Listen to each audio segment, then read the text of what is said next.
Welcome back to DIY with Dave. In this video I transformed this space by building an awesome toy cabinet with a walnut bench.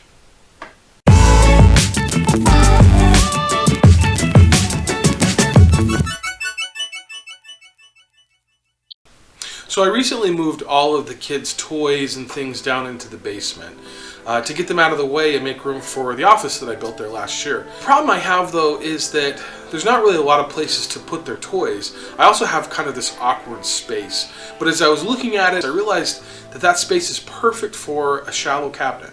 So I drew up some plans and I decided to build an awesome toy cabinet.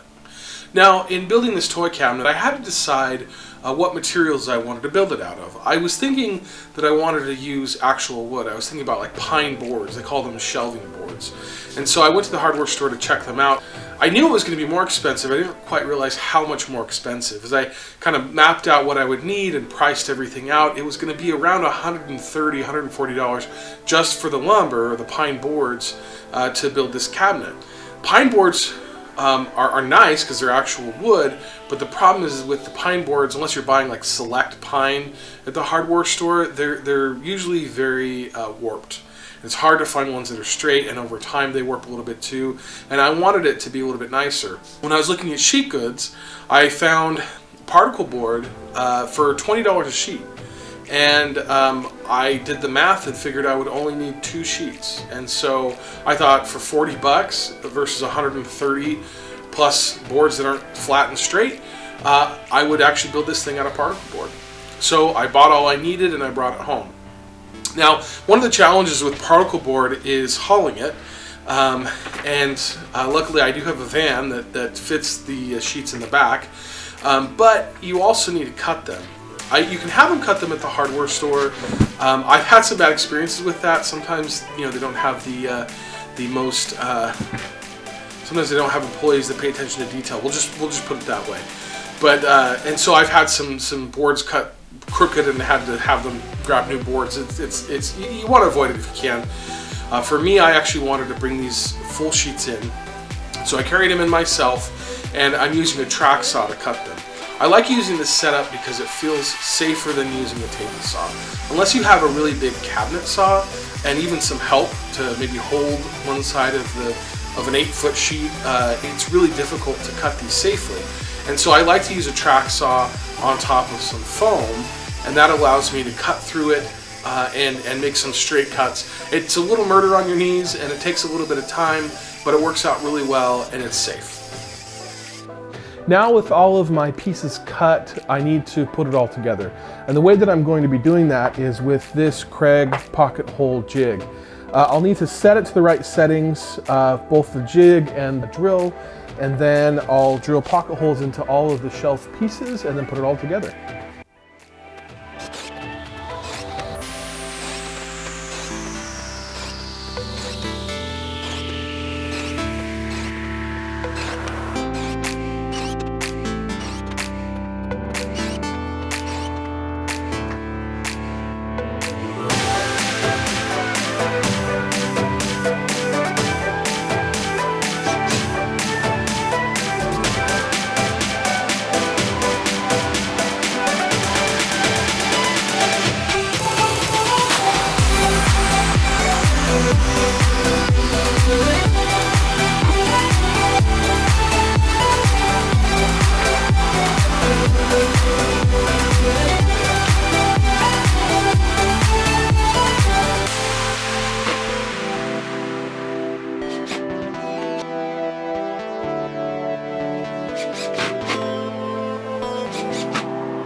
Kate, show me your dance moves.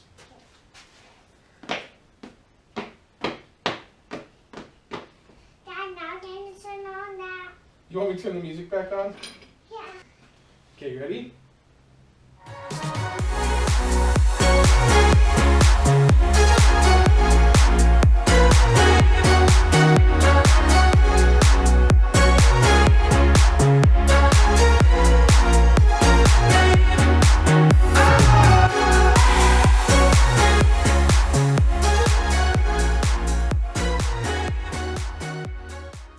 One of the problems of using particle board is that these edges are very porous. You can't just paint that, it'll look terrible. So what I want to do is actually want to take some pieces of wood and nail them along the front here so that I can paint it and it won't look bad. So I have some pieces of poplar, some pieces of maple that are scraps from other projects. I'm going to cut these down, nail them to the face here so that they will look like they're part of it, and also be able to paint it so it won't look bad.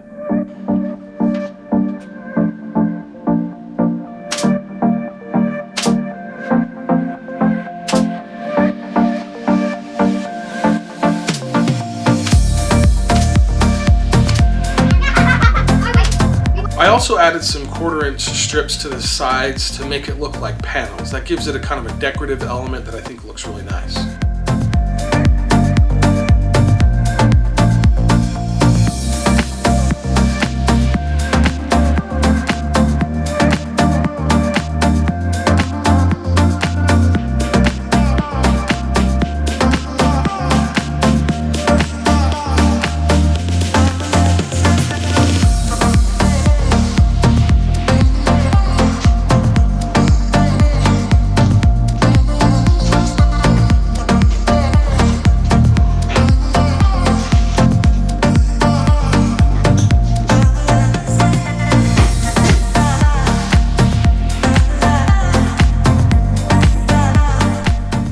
Once I get the cabinet moved into place, I screw in L brackets to make sure that the cabinet won't get pulled down when the kids inevitably climb on it. We all know that's going to happen eventually. Better safe than sorry, so I make sure it's secure.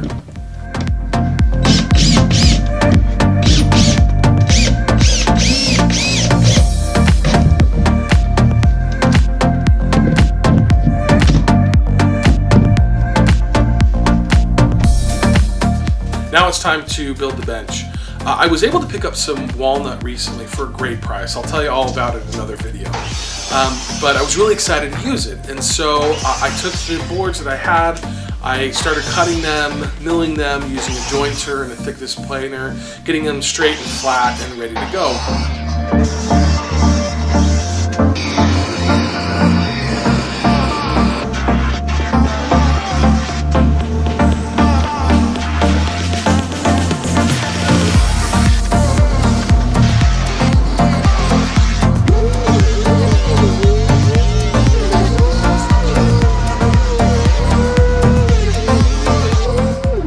I use a biscuit joiner to help with the glue up, and then clamp it overnight, and it's ready to go.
are a few knots in these boards, so I'll need to fill them with epoxy before I apply the final stain coat.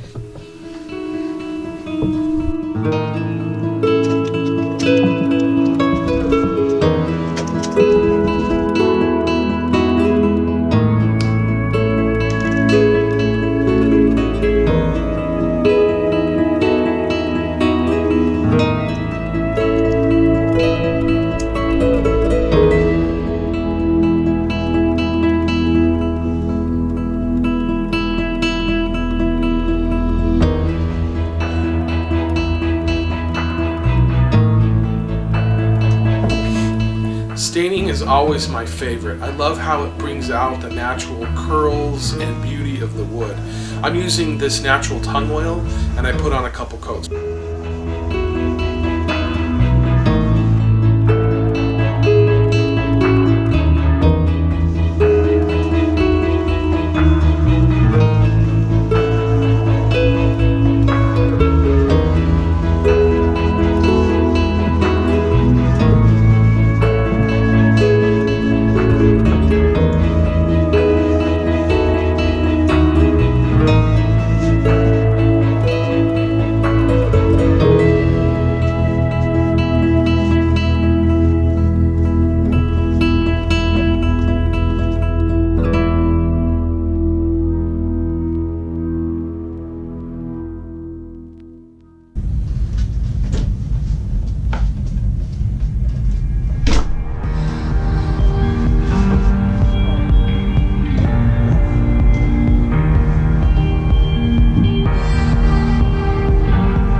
After I get the bench installed, I add a few finishing touches like trim.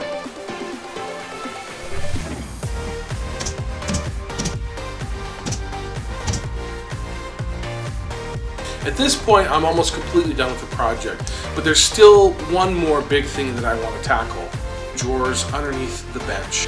I'm not going to go into a lot of detail in this video about how I build the drawer fronts and how I build the drawers themselves, because I'm actually working on a much bigger project with drawer fronts and drawers, and I'll post that in a later video. But I do want to give you a little bit of an idea of what it took to make them.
excited for these drawers. They're perfect for shoes, and how I envision it, the kids will put their shoes into these drawers and then just have a seat here while they put on their shoes and take the old ones off. We can never find shoes, apparently. So every time you ask, where's your shoes, the kids can never find them. Hopefully this will give them a place to put them so that they can find them. But I think with the bench and the drawers, all the cubbies, this worked out really well.